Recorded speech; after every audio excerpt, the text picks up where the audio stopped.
Hi friends. അപ്പോൾ നമ്മളിന്ന് ചർച്ച ചെയ്യാൻ പോകുന്നത് നെയ്യാറ്റിൻകര ഗോപൻ സ്വാമിയുടെ സമാധി അതിനെക്കുറിച്ചാണ്. അപ്പം ഭയങ്കരമായിട്ട് ഇപ്പോൾ വാർത്തകളും നാട്ടുകാരെല്ലാം ഇളവി നിൽക്കുകയാണ്. അപ്പം ഈ ഒരു സംഭവത്തിൻ്റെ സത്യാവസ്ഥ എന്തായിരിക്കും എന്ന് നമുക്കൊന്ന് ചർച്ച ചെയ്ത് നോക്കാം. ചിലപ്പോൾ ഇതിനകത്ത് എന്നോട് യോജിക്കുന്നവർ കുറച്ച് പേര് കാണും, എന്നെ എതിർക്കുന്ന കുറച്ച് പേര് കാണും.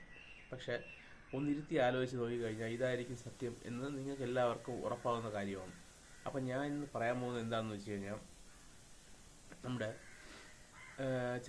ചില ജാതി അല്ലെങ്കിൽ ചില ഹിന്ദു മതത്തിൻ്റെ കുറച്ച് ജാതി ഭേദങ്ങളിനകത്ത് നിൽക്കുന്ന കുറച്ച് വിശ്വാസങ്ങളാണ് ഈ സമാധി ഇതൊക്കെ പറയുന്നത്. എന്ന് വെച്ച് കഴിഞ്ഞാൽ, കുറച്ച് ഭക്തിസാന്ദ്രമായി ജീവിച്ച ആൾക്കാർ മരിച്ചു കഴിഞ്ഞാൽ അതിന് സമാധി എന്നാണ് പൊതുവിൽ അവർ പറയുന്നത്.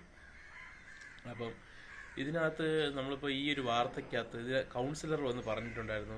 ഗോപൻ സ്വാമി പറയുമായിരുന്നു, എൻ്റെ ഇത് സമാധി സ്ഥലമാണ് ഇത് എന്ന് ഒരു സ്ഥലം കാണിച്ചു കൊടുത്ത് കൗൺസിലറിനോട് നേരത്തെ 2-3 വർഷം മുമ്പേ തന്നെ പുള്ളി പറഞ്ഞിട്ടുണ്ട് എന്ന് കൗൺസിലർ സാക്ഷ്യപ്പെടുത്തിയത് നമ്മൾ ചില വീഡിയോകളിൽ കണ്ടിരുന്നു.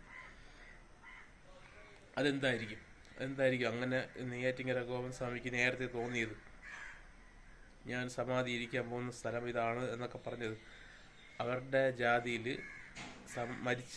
മരണമല്ല, സമാധി എന്നാണ് അവർ അതിനെ ഉദ്ദേശിക്കുന്നത്. അപ്പോൾ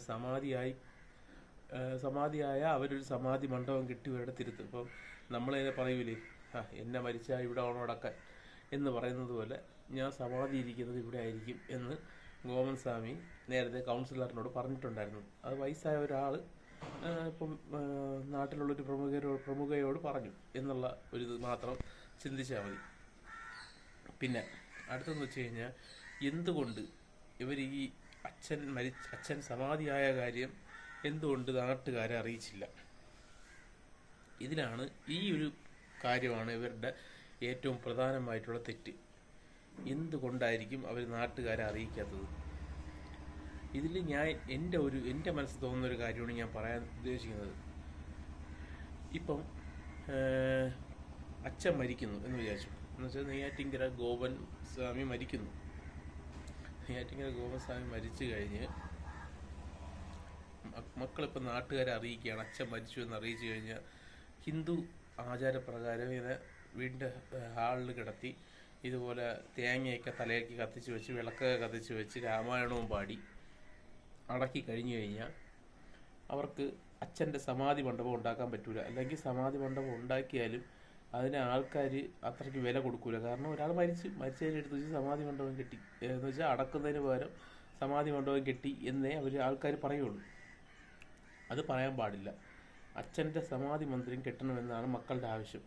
അപ്പം ഇത് പുള്ളി സ്വമേധയാ മരിച്ചു എന്ന് ആളുകളോട് പറഞ്ഞു കഴിഞ്ഞാൽ അവർക്ക് ഈ നെയ്യാറ്റിൻകര ഗോപൻ സ്വാമിയുടെ സമാധിയോട് ഒരു ആദരവ് കാണൂല എന്നുള്ള രീതിയിൽ ഇത് ചെയ്തു കഴിഞ്ഞാലേ അച്ഛൻ്റെ സമാധി മണ്ഡപത്തിൽ ആളുകൾ തൊഴാനും ആളുകൾക്ക് വിശ്വാസവും അച്ഛൻ ഒരു ദൈവമായും, ഇപ്പോൾ നമ്മൾ ശ്രീനാരായണ ഗുരു, ചട്ടമ്പി സ്വാമി എന്നൊക്കെ പറയും പോലെയുള്ള ഒരു പ്രമുഖ സമാധി മന്ദിരമാക്കി മാറ്റുവാനുമുള്ള ഒരു ശ്രമമായിരിക്കാം എന്നാണ് എനിക്ക് തോന്നുന്നത്.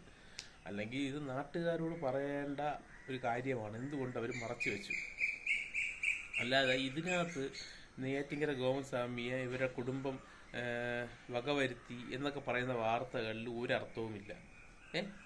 അല്ലെങ്കിൽ തന്നെ സ്വന്തം അച്ഛനെ മക്കൾക്ക് ഒന്നും ചെയ്യാൻ പറ്റില്ല. മക്കൾ അല്ലെങ്കിൽ എന്നേ ചെയ്യാമായിരുന്നു. ഇത് കിടപ്പിലായിരുന്ന അച്ഛൻ മരിച്ചു, അതായത് സമാധി എന്ന് പറഞ്ഞ് അവർ അടക്കി. അതിലൊരു തെറ്റും കാണുന്നില്ല. പക്ഷെ ഇതായിരിക്കും സംഭവം. കാരണം അവർ നാട്ടുകാരടുത്ത് പറഞ്ഞു കഴിഞ്ഞാൽ ഒരു മരണം ഒരു സാധാ മരണമായി മാറും. സമാധി ആക്കിയാലും ആൾക്കാർ അതിന് വിശ്വാസം കൊണ്ടുവരണമെന്നില്ല. പക്ഷെ ഇവർക്കൊരു സ്വന്തമായിട്ട് അമ്പലവും കോവിലും ഒക്കെ ഉണ്ടായിരുന്ന ആൾക്കാരാണ്. അപ്പോൾ ഇവർക്ക് ഇതിനെ ഒരു അമ്പലമാക്കി മാറ്റാം, അല്ലെങ്കിൽ അച്ഛനെ ദൈവമാക്കി മാറ്റാം എന്നുള്ളൊരു ചിന്ത ചിലപ്പോൾ അവർക്ക് തോന്നിക്കാണും. അങ്ങനെ അവരത് പറഞ്ഞില്ല. ഇതിനെ കുറേ നാട്ടുകാരാണ് ഇതിൻ്റെ ഇടയിൽ നിന്ന് കളിച്ച് വേരവി അവർക്ക് സത്യം അറിയണം, മറ്റേതറിയണം, മറിച്ചതറിയണം എന്ന് പറഞ്ഞ് ഇനി മരിച്ച ആളിൻ്റെ ശവകുടീരം തോണ്ടി പരിശോധിച്ച് പോസ്റ്റ്മോർട്ടം ചെയ്ത് വെട്ടിക്കീറി ഇതൊക്കെ ചെയ്താൽ മാത്രമേ ഈ നാട്ടിലുള്ള കുറച്ച് ചൊറിയന്മാർക്ക് സമാധാനം കിട്ടുള്ളൂ. ഇതിനകത്ത് കുറച്ച് ചൊറിയന്മാർ വന്ന് പറയുന്നത് കേട്ടു, നമ്മൾ മനുഷ്യ സ്നേഹിയാണ്. അതുകൊണ്ട് ഒരു മനുഷ്യന് എന്തെങ്കിലും പറ്റിക്കഴിഞ്ഞാൽ നമ്മൾ അന്വേഷിക്കണമല്ലോ മനുഷ്യ സ്നേഹികളെ ഈ നെയ്യാറ്റിൻകര ഗോപൻ സ്വാമി എന്ന് പറഞ്ഞ ആള് വീടിന്റെ പടിക്ക് പുറത്താണ് നിർത്തിയിരുന്നത് ഈ മനുഷ്യ സ്നേഹികളെ. അങ്ങേര് അകത്ത് പോലും കയറ്റിയിട്ടില്ല. അങ്ങേർക്ക് ആരെയും കാണണ്ട. അങ്ങേർക്ക് നാട്ടുകാരുമായിട്ടൊക്കെ വെറുപ്പും വിദ്വേഷമായിരുന്നു.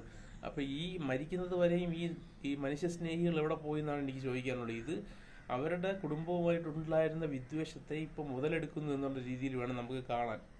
അങ്ങനെ മാത്രമേ കാണാൻ സാധിക്കുകയുള്ളൂ.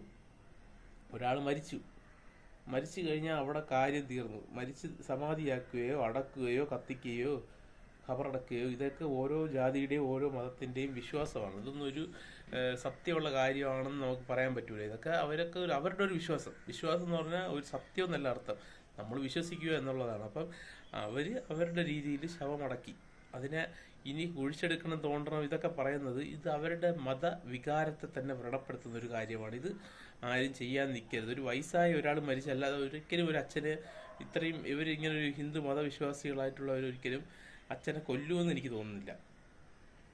അത്രയ്ക്കും ക്രൂരരാണെന്ന് എനിക്ക് അവരുടെ മുഖം കണ്ടിട്ടും തോന്നുന്നില്ല. അപ്പം ഈ സംഭവത്തിന് ഇത്രയും വലുതാക്കേണ്ട ആവശ്യമില്ല. വലുതാക്കിയത് ചുറിയന്മാരായിട്ടുള്ള നാട്ടുകാർ മാത്രമാണ്. ഇതിന്റെ പിറകെ നടന്ന് പോലീസും ഭരണകൂടവും സമയം കളയരുത് എന്നാണ് എനിക്ക് അപേക്ഷിക്കാനുള്ളത്. ഇത് അവരുടെ ഒരു മത സ്വാതന്ത്ര്യമായിട്ട് കണ്ട്, അല്ല ഇതിനെ വയസ്സായി മരിച്ച ആൾക്കും പോസ്റ്റ്മോർട്ടം ചെയ്യാറില്ല എന്നുള്ള രീതിയിൽ അവരുടെ അച്ഛനാണ്. അവർക്ക് ഇല്ലാത്ത ദണ്ണം എന്തിനാണ് ഈ മനുഷ്യ സ്നേഹികൾക്കെന്ന് എനിക്ക് മനസ്സിലാവുന്നില്ല. അപ്പം ഇതാണ് എനിക്ക് ഈ കാര്യത്തിനോട് എൻ്റെ അഭിപ്രായം. നിങ്ങൾക്ക് പല അഭിപ്രായം കാണും. അപ്പം നിങ്ങൾക്ക് എന്താണ് അതിൽ തോന്നുന്നത് എന്നുള്ളത് നിങ്ങൾക്ക് കമന്റ് ബോക്സിലിടാം. അപ്പം എൻ്റെ വ്യക്തിപരമായിട്ടുള്ള അഭിപ്രായം മാത്രം കരുതിയാൽ മതി. എൻ്റെ ഊഹാപോഹങ്ങൾ വെച്ചിട്ടുള്ള ഒരു അഭിപ്രായം മാത്രം. നിങ്ങൾക്ക് ഇനി എന്ത് വേണമെങ്കിലും കമന്റ് ബോക്സിലിടാം. അപ്പം നന്ദി, നമസ്കാരം.